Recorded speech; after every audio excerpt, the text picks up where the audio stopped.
What's going on, everybody? Ellie here, bringing you an advanced guide on how to play Pharah, something I hope that will help increase your skill with competitive play coming up. And since you're in here, you're watching an advanced guide, we assume you know the basics: jump jetting, moving around the map, traversing areas with this highly mobile hero. So we're going to dive right in and get into the most important thing about Pharah, and that is controlling space. Now, some of the easiest way to control space with this character is with her primary fire, her rockets. And there's two ways you can go about doing this.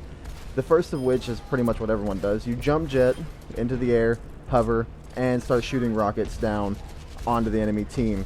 Now, if a team's grouped up and they're taking rockets from above, generally they're going to scatter. They're going to go in every which direction, and this is good for whenever your team's advancing and you're making a push.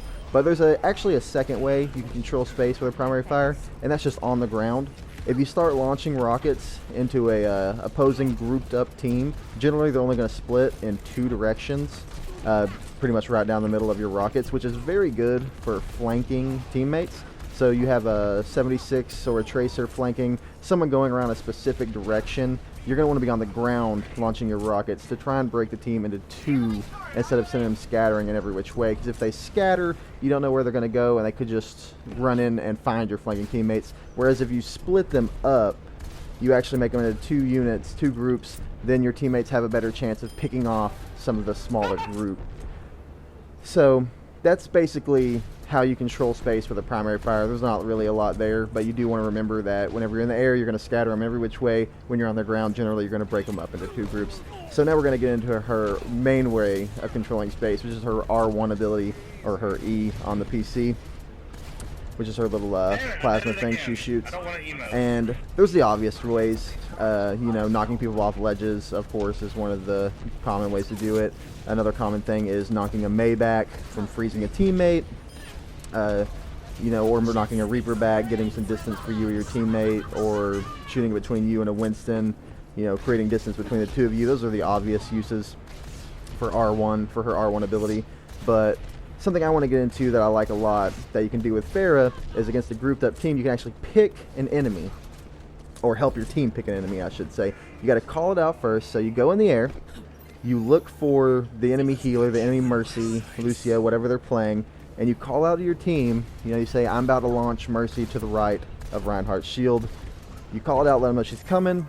You launch your R1 ability down there, knock her outside of the shield, and hopefully your team's Widowmaker or an accurate character can take her out real quick. It's just to get a quick pick with the character. And another thing you can do with it is against an advancing team, if you're playing her on defense, scatter them out from behind Reinhardt's shield, or you can get Reinhardt himself. You can launch Reinhardt forward and hopefully maybe hit it into a McCree, where McCree can throw his flashbang above his shield and you can wipe the tank really fast. That's one thing I like to do, because generally if you launch him forward, he's out of the reach of Mercy's beam or the healer altogether. And the most advanced thing I want to bring you with Pharah's R1 ability is traversing the map. Now, you can get around the map pretty quick with Pharah already. Her jump jets, you can pretty much go over things, take a lot of shortcuts. But one of the things that I'm practicing right now is using the R1 to get around faster by shooting it into a wall and launching myself. Now, the best way that I found to do this is kind of shooting it slightly under you as you hover, so you get a little more lift. And generally trying to use it when not in combat or at the end of combat.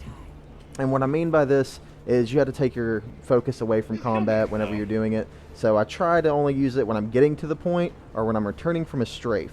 And what I mean by that is I'd like to fly into the air, strafe above the enemy team launching rockets downward, and then once I'm to the end of my strafe, I'm almost out of boost, and pretty much if I don't do something, I'm going to land within the enemies that aren't dead, and you don't want to do that. So I try to strafe as close to the wall as possible, and then hit the R1, launching myself back.